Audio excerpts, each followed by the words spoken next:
머리를 감고 나면 바닥에 머리카락은 왜 그렇게 많이 빠지는지, 점점 넓어지는 가르마 때문에 사람들 만나는 것도 피하게 됩니다.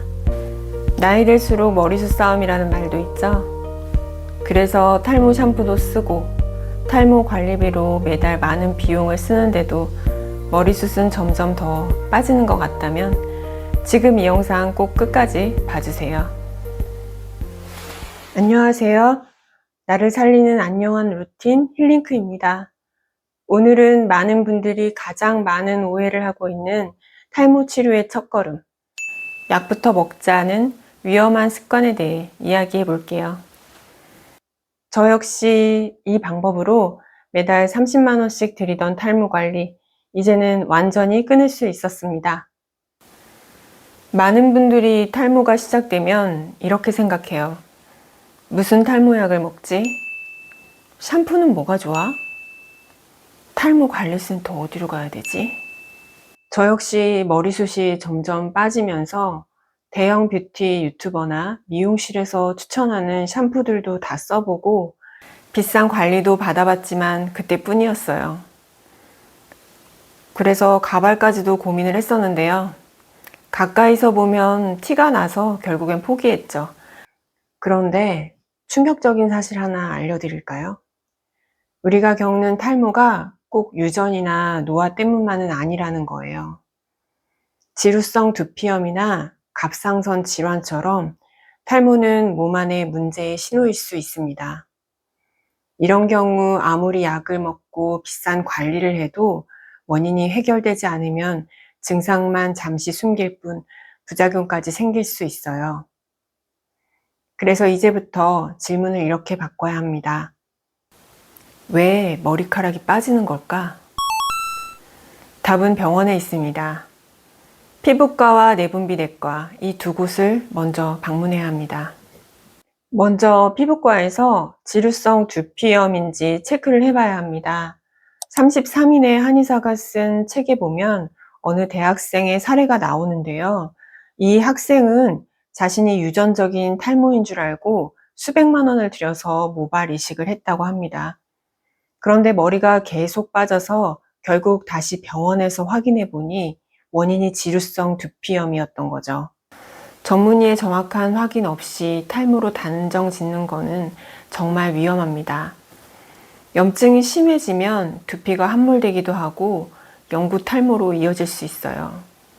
귀 뒤나 목, 이마까지도 퍼질 수 있죠. 내분비내과 검사는 약간 생소할 수도 있는데요. 갑상선 초음파를 통해 갑상선 질환인지를 확인해 보고 탈모와 연관성이 있는지 확인해 볼 필요가 있습니다. 심지어 탈모약의 설명서에도 이미 갑상선 질환자에게는 효과가 없다고 명시되어 있습니다. 지루성 두피염 그리고 갑상선 질환 모두 호르몬 불균형의 원인을 가지고 있습니다. 호르몬이 무너지면 두피 상태가 급격히 나빠지면서 염증과 탈모가 동시에 나타나죠. 어떻게 그렇게 의사도 아닌데 잘 아느냐고요? 제가 바로 두 사례를 모두 가지고 있었기 때문에 잘 알고 있습니다. 그래서 꼭 원인을 먼저 찾고 치료하는 게 우선입니다. 병원에서 지루성 두피염 진단을 받으시면 연고, 샴푸, 약 처방으로 일시적인 진정을 가능하게 해줍니다. 하지만 중요한 건 응급처치일 뿐 해결은 아닙니다. 스테로이드 연고는 빠르게 효과가 있지만 장기 사용 시 면역력 저하, 재발 위험이 매우 큽니다. 실제로 한 피부과 전문의는 10대 시절부터 스테로이드 연고를 쓰다가 모낭염과 반응성 탈모로 고생했다는 경험을 공유하기도 했습니다. 그 당시 치료해준 의사는 증상 완화에만 집중할 뿐 자신의 생활 습관까지 확인하며 근본적인 원인 해결을 해주진 않는다고 했습니다. 그래서 진짜 치유는 나의 삶을 하나하나 관찰해 가면서 종합적으로 해야 합니다. 피부과학연구소에서 33인의 한의사가 쓴 책에서는 지루성 두피염의 일반적인 원인을 피지 분비 과다, 스트레스, 면역 저하, 잘못된 제품 사용이라고 말하고 있습니다. 그러나 정확한 원인은 밝혀지지 않았다라고 합니다. 그리고 중요한 사실은 피부는 내 몸의 내부 문제를 드러내는 거울이라는 겁니다. 특히 장이나 간, 위 같은 내장과의 연결이 크고 스트레스가 소화기관에 영향을 주면 결국 피부로 나타나는 거죠. 결국 탈모와 두피염의 해답은 몸과 마음의 균형 회복에 있습니다.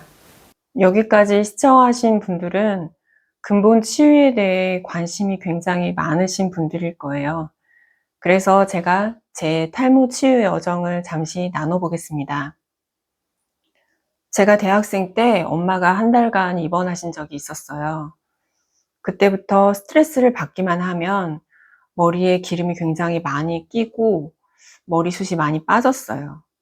그때는 그래도 지성 샴푸로 감아주기만 하면 바로 제자리로 돌아오기는 했었죠. 그러다 직장을 다니면서 2달에 한 번씩 염색을 하고 1년에 2번씩 파마를 하게 되면서 두피와 머리카락 상태가 점점 나빠졌어요. 그러다가 평소에 쓰던 샴푸 주문이 늦어져서 편의점 샴푸를 사용하게 됐는데 그때 급격하게 두피 상태도 나빠지고 머리가 많이 빠지기 시작했죠. 결국 병원을 찾게 되고 지루성 두피염 진단을 받았습니다. 왜 이런 게 생긴 거냐는 질문에 의사는 피식 웃으며 대답하더라고요. 그 나이 때 되면 다 그래요. 그렇게요.